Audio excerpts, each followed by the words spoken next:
ಪ್ರತಿನಿತ್ಯ ನಮ್ಮ O P ಪ್ರಾಕ್ಟೀಸಲ್ಲಿ ಈ ಒಂದು ಪ್ರಶ್ನೆ ತುಂಬ ಜಾಸ್ತಿ ಕೇಳ್ತಾರೆ. ಅದು ಯಾವ ಪ್ರಶ್ನೆ ಅಂತ ಹೇಳಿದರೆ, ನಾವು ಪ್ಯಾಕೆಟ್ ಹಾಲು ಅಥವಾ ದನದ ಹಾಲು ದಿವಸ ಕುಡಿಬೇಕಾ ಬೇಡವಾ, ಅದನ್ನು ಕುಡಿದ್ರೆ ನಮಗೆ ಕಫ ಆಗ್ತದೆ, ನಾವೇನು ಮಾಡಬೇಕು ಅಂತ. ಹಾಗೆ ಇದೇ ಪ್ರಶ್ನೆಗೆ ಒಂದು ಉತ್ತರ ಕೊಡಲಿಕ್ಕೋಸ್ಕರವೇ ಈ ವಿಡಿಯೋ ಮಾಡಿರೋದು. ಈ ಒಂದು ಪ್ರಶ್ನೆಗೆ ಉತ್ತರ ಏನು ಅಂತಂದರೆ, ಈ ಕಫ ಆಗೋದಿದ್ದರೆ, ಹಾಲು ಕುಡಿಯುವಾಗ ಕಫ ಆಗೋದಿದ್ದರೆ ನೀವು ಅದಕ್ಕೆ ಅರಶಿನ, ಸ್ವಲ್ಪ ಕಾಳುಮೆಣಸು ಅಥವಾ ಸ್ವಲ್ಪ ಏಲಕ್ಕಿ, ಸ್ವಲ್ಪ ಲವಂಗ, ಈ ಥರದ ಮಸಾಲೆ ಪದಾರ್ಥಗಳನ್ನು ಹಾಕಿ ಹಾಲು ಕುಡಿಬೇಕು. ಯಾಕಂದರೆ ಈ ಹಾಲಿನಲ್ಲಿ ತುಂಬ ಪೋಷಕಾಂಶಗಳಿವೆ. ಅದರಲ್ಲಿ vitamin D, calcium, magnesium, zinc ಹೀಗಿರುವ ಅತ್ಯಗತ್ಯವಾದ ಪೋಷಕಾಂಶಗಳಿವೆ. ಇನ್ನು ಬೋನ್ ಹೆಲ್ತಿಗೆ ಆಸ್ಟಿಯೋಪೋರೋಸಿಸ್ ಅಂದರೆ ನಮಗೆ ಪ್ರಾಯ ಆಗುವಾಗ ಈ ಎಲುಬು ಟೊಳ್ಳು ಆಗದ ಹಾಗೆ, ಎಲುಬು ಫ್ರ್ಯಾಕ್ಚರ್ ಆಗದ ಹಾಗೆ ಹೀಗಿರುವ ಸಮಸ್ಯೆಗಳಿಗೆ ಪರಿಹಾರವಾಗಿ ನಾವು ದಿನಾ ಸ್ವಲ್ಪ ಕ್ಯಾಲ್ಶಿಯಂ ಯುಕ್ತವಾದ ಹಾಲನ್ನು ಕುಡಿದ್ರೆ ನಮಗೆ ಆಸ್ಟಿಯೋಪೋರೋಸಿಸ್ ಆಗೋದಿಲ್ಲ. ಇನ್ನು ಮಸಲ್ ಹೆಲ್ತ್, ಮಸಲ್ ಅಂದರೆ ಮಾಂಸಖಂಡಗಳು. ಈ ಮಾಂಸಖಂಡಗಳಿಗೆ ರಿಪೇರ್ ಆಗಲಿಕ್ಕೆ, ಅದಕ್ಕೆ ಸ್ಟ್ರೆಂತ್ ಕೊಡಲಿಕ್ಕೆ ಹಾಲು ಬೇಕೇ ಬೇಕು. ಯಾವುದಾದ್ರು ಒಂದು ಸೋರ್ಸ್ ಆಫ್ ಕ್ಯಾಲ್ಶಿಯಂ ಬೇಕು. ಅದರಲ್ಲಿ ಹಾಲು ನಿಮಗೆ ಸುಲಭವಾಗಿ ಸಿಗುವಂಥ ಒಂದು ಪದಾರ್ಥ.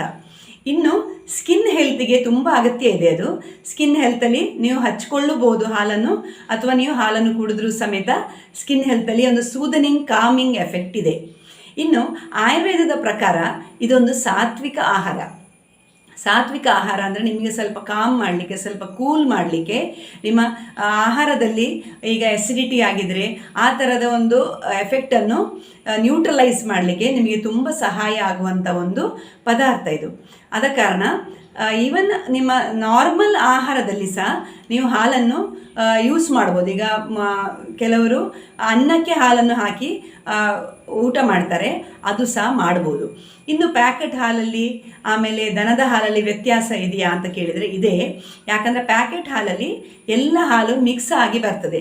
ಈಗ ಸೆಪ್ರೇಟಾಗಿ ಕೌಸ್ ಮಿಲ್ಕ್ ಅಂತ, ದನದ ಹಾಲಂತ ಸೆಪ್ರೇಟಾಗಿ ಸಹ ಬರ್ತದೆ. ಆದರೆ ದನದ ಹಾಲಂತಾದರೆ ಡೈರೆಕ್ಟ್ ತಗೊಳ್ಳುವಾಗ ಅದು ಮಾತ್ರ ಆಗಿರ್ತದೆ. ಇದು ಪ್ರಾಕೃತಿಕವಾಗಿ ಆರ್ಗ್ಯಾನಿಕ್ ಆಗಿ ತಗೊಳ್ಳುವಾಗ ಖಂಡಿತವಾಗಿಯೂ ದನದ ಹಾಲಲ್ಲಿ ಸ್ವಲ್ಪ ಪೋಷಕಾಂಶಗಳು ಖಂಡಿತವಾಗಿಯೂ ಜಾಸ್ತಿ ಇರ್ತದೆ. ಆಮೇಲೆ ಇನ್ನೊಂದು ಲಾಭ ಏನು ಅಂದರೆ, ದನದ ಹಾಲು ಸ್ವಲ್ಪ ನೀರಾಗಿರ್ತದೆ. ಆದ ಕಾರಣ ಈಗ ಕೊಲೆಸ್ಟ್ರಾಲ್ ಇದ್ದವರು ಕುಡಿಬೋದು, ಆಮೇಲೆ ಸ್ವಲ್ಪ ಫ್ಯಾಟ್ ಇದ್ದವರು ಕುಡಿಬೋದು. ಇನ್ನು ಸ್ವಾಭಾವಿಕವಾಗಿಯೇ ಹಾಲು ಅಂತ ಹೇಳೋದು ಸ್ಯಾಚಿಯೇಟಿ ಅಂದರೆ ನಮ್ಮ ಈಗ ನಾವು ಆಹಾರವನ್ನು ಊಟ ಮಾಡಿದ್ದೇವೆ ಅಂದರೆ ನಮಗೆ ಸಮಾಧಾನ ಆಗ್ತದೆ, ಈ ಒಂದು ಪದಾರ್ಥ ತಗೊಂಡ್ರೆ ಊಟ ಮಾಡಿದಾಗೆ ಆಗ್ತದೆ ಅಂತ ಹೇಳುವಂಥ ಒಂದು ಗುಣ ಉಂಟು ಈ ಹಾಲಲ್ಲಿ. ಈಗ ನೀವು ಆಹಾರ ಸ್ವಲ್ಪ ಕಮ್ಮಿ ತಗೊಂಡು ಒಂದು ಗ್ಲಾಸ್ ಹಾಲು ಕುಡಿದ್ರೆ ನಮಗೆ ಹೊಟ್ಟೆ ತುಂಬಿದಾಗೆ ಇರುವಂಥ ಒಂದು ಸೆನ್ಸೇಷನ್ ಬರ್ತದೆ. ಅದನ್ನು ಸ್ಯಾಚಿಯೇಟಿ ಅಂತ ಹೇಳೋದು. ಅಂದರೆ ನೀವು ಆಹಾರವನ್ನು ತಿನ್ನದೆಯೂ ನೀವು ಹೊಟ್ಟೆ ತುಂಬಿಸಿದ ಹಾಗೆ ಮಾಡ್ಕೊಳ್ಬೋದು. ಆದ ಕಾರಣ ವೆಯ್ಟ್ ಮ್ಯಾನೇಜ್ಮೆಂಟ್, ಸ್ವಲ್ಪ ತೂಕ ಇಳಿಸಬೇಕು ಅಂತ ಹೇಳುವವರಿಗೆ ಇದು ತುಂಬ ಸಹಾಯ ಆಗುವಂಥ ಒಂದು ಗುಣ. ಇನ್ನು ಹಾಲಂತ ಇರುವಂಥದ್ದು ನೀವು ಬೇರೆ ಬೇರೆ ರೂಪದಲ್ಲಿ, ಈಗ ಮಜ್ಜಿಗೆ, ಮೊಸರು, ಪನ್ನೀರು ಈ ಥರದ ರೂಪದಲ್ಲಿಯೂ ತಗೊಳ್ಬೋದು. ಆದರೆ ಹಾಲು ಮಾತ್ರ ತಗೊಳ್ಳುವಾಗ ಅದರಲ್ಲಿ ನಿಮಗೆ ಬೇರೆ ಗುಣಗಳು ಏನು ಅಂತಂದರೆ, ಎಸಿಡಿಟಿ ಸ್ವಲ್ಪ ಕಡಿಮೆ ಆಗಲಿಕ್ಕೆ ಸಹಾಯ ಆಗ್ತದೆ. ಸ್ವಲ್ಪ ನೀರು ಹಾಲು ಮಾಡಿ ಕುಡಿದ್ರೆ, ಅಥವಾ ಈ ಹಾಲಿಗೆ ಜೀರಿಗೆ ಮತ್ತು ಸ್ವಲ್ಪ ತಂಪು ಪದಾರ್ಥಗಳು, ಕಸಕಸೆ, ಕಪ್ಪು ಕಸಕಸೆ ಇದನ್ನು ಹಾಕಿ ಕುಡಿದ್ರೆ ಸ್ವಲ್ಪ ನಿಮಗೆ ಗ್ಯಾಸ್ಟ್ರಿಕ್ ಕಡಿಮೆ ಆಗಲಿಕ್ಕೆ ಸಹಾಯ ಆಗ್ತದೆ. ಇನ್ನು ಹಾಲಲ್ಲಿ 80% ನೀರಿನ ಅಂಶವೇ ಇರ್ತದೆ. ಆದ ಕಾರಣ ನಿಮಗೆ ಹೈಡ್ರೇಷನ್ ಸಹ ಇದರಿಂದ ಸಿಗ್ತದೆ. ಇನ್ನು ಹಾಲು ಹಾರ್ಟ್ ಹೆಲ್ತಿಗೆ ಒಳ್ಳೆಯದು. ಸ್ವಲ್ಪ ನೀರು ಮಾಡಿ ಕುಡಿಬೇಕು. ತುಂಬ ಫ್ಯಾಟ್ ಇದ್ದ ಹಾಲನ್ನು ಕುಡಿಬಾರ್ದು. ಇನ್ನು ಈ ಹಾಲಿನಲ್ಲಿ ರಾತ್ರಿ ಕುಡಿದ್ರೆ ಇದು ಚೆನ್ನಾಗಿ ಕಾಮ್ ಆಗ್ತದೆ, ರಿಲ್ಯಾಕ್ಸೇಷನ್ ಆಗ್ತದೆ, ಚೆನ್ನಾಗಿ ನಿದ್ರೆ ಬರಲಿಕ್ಕೆ ಸಹಾಯ ಆಗ್ತದೆ. ಆದ ಕಾರಣ ಹಾಲಿನಲ್ಲಿ ದೋಷ ಅಲ್ಲ, ನೀವು ಹಾಲನ್ನು ಯಾವ ರೂಪದಲ್ಲಿ ತಗೊಳ್ತೀರಿ ಅದರಲ್ಲಿ ನೀವು ಸ್ವಲ್ಪ ವೇರಿಯೇಷನ್ ಮಾಡಿಕೊಂಡ್ರೆ, ಸ್ವಲ್ಪ ವ್ಯತ್ಯಾಸ ಮಾಡಿಕೊಂಡ್ರೆ ನಿಮಗೆ ಹಾಲಿಂದ ತುಂಬ ಗುಣಗಳಾಗ್ತವೆ. ಇನ್ನು ಮಲೆನಾಡು ಪ್ರದೇಶದಲ್ಲಿ ಹಾಲಿಂದಾಗಿ ಕಷಾಯ ಅಂತ ಮಾಡ್ತಾರೆ. ಈ ಮಳೆಗಾಲದಲ್ಲಿ ನಿಮಗೆ ಈ ಕಷಾಯ ಪುಡಿಯನ್ನು ಮಾಡಿಟ್ಟುಕೊಂಡ್ರೆ ನಿಮಗೆ ಈ ಹಾಲನ್ನು ಸ್ವಲ್ಪ ಸೇರಿಸಿ ಕುಡಿದಾಗ ಅದರಲ್ಲಿ ತುಂಬ ಸಹಾಯ ಆಗ್ತದೆ. ಒಂದು ಜೀರ್ಣಶಕ್ತಿ ವೃದ್ಧಿಸ್ತದೆ, ಕಫ, ಶೀತ, ತಲೆನೋವು, ಸಣ್ಣ ಜ್ವರ ಸಮೇತ ಇದರಲ್ಲಿ ಕಡಿಮೆ ಆಗ್ತದೆ. ಆದ ಕಾರಣ ಈ ಕಷಾಯ ಪುಡಿ ಅಂತ ಹೇಳುವಂಥದ್ದು ತುಂಬ ಮಲೆನಾಡ ಪ್ರದೇಶದಲ್ಲಿ ತುಂಬ ಈಸಿಯಾಗಿ ಸಿಗ್ತದೆ. ಇಲ್ಲದಿದ್ದರೆ ನೀವು ಇಂಟರ್ನೆಟ್ಟಲ್ಲಿ ನೋಡಿ ಸಾಮಾನ್ಯವಾಗಿ ನಮ್ಮ ಅಡುಗೆ ಮನೆಯಲ್ಲಿ ಸಿಗುವಂತಹ ಪದಾರ್ಥಗಳು ಜೀರಿಗೆ, ಶುಂಠಿ, ಆಮೇಲೆ ಕಾಳುಮೆಣಸು, ಲವಂಗ, ಏಲಕ್ಕಿ ಈ ಥರದ ಪದಾರ್ಥಗಳನ್ನು ಹಾಕಿಯೇ ಈ ಕಷಾಯ ಪುಡಿಯನ್ನು ಮಾಡ್ಬೋದು. ಇನ್ನು ಹಾಲಲ್ಲಿ ಇರುವಂತಹ ಬೇರೆ ಬೆನಿಫಿಟ್ಗಳೇನು ಅಂದರೆ ಇದರಲ್ಲಿ ಮ್ಯಾಗ್ನೀಷಿಯಮ್, ಜಿಂಕ್, ವಿಟಮಿನ್ ಎ ಈ ಥರದ ಪದಾರ್ಥಗಳು ಇರ್ತವೆ.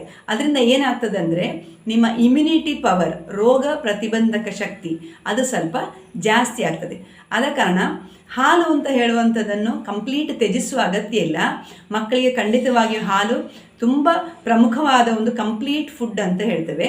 ಎಸ್ಪೆಷಲಿ ವೆಜಿಟೇರಿಯನ್ಸ್ ಅವರಿಗೆ ಇದರಲ್ಲಿ ತುಂಬ ಪ್ರೋಟೀನ್ ಸೋರ್ಸ್ ಇದ್ದ ಕಾರಣ ಈ ದನದ ಹಾಲಾಗಲಿ ಪ್ಯಾಕೆಟ್ ಹಾಲಾಗಲಿ ಯಾವುದನ್ನಾದರೂ ಉಪಯೋಗಿಸ್ಬೋದು.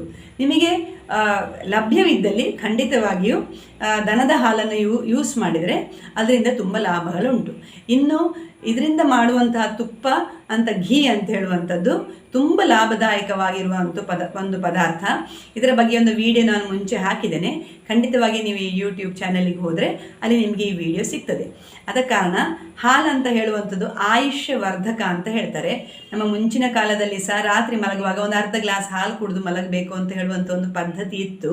ಅದರಲ್ಲಿಯೂ ಕೇಸರಿ ಹಾಕಿ ಹಾಲು ಕುಡಿದ್ರೆ ಆರೋಗ್ಯಕ್ಕೆ ಭಾರಿ ಒಳ್ಳೆಯದು, ಸ್ಕಿನ್ನಿಗೆ ಭಾರಿ ಒಳ್ಳೆಯದು ಅಂತ ಮುಂಚಿನವರೇ ಅದನ್ನೊಂದು ಪದ್ಧತಿಯಾಗಿ ಮಾಡಿದರು.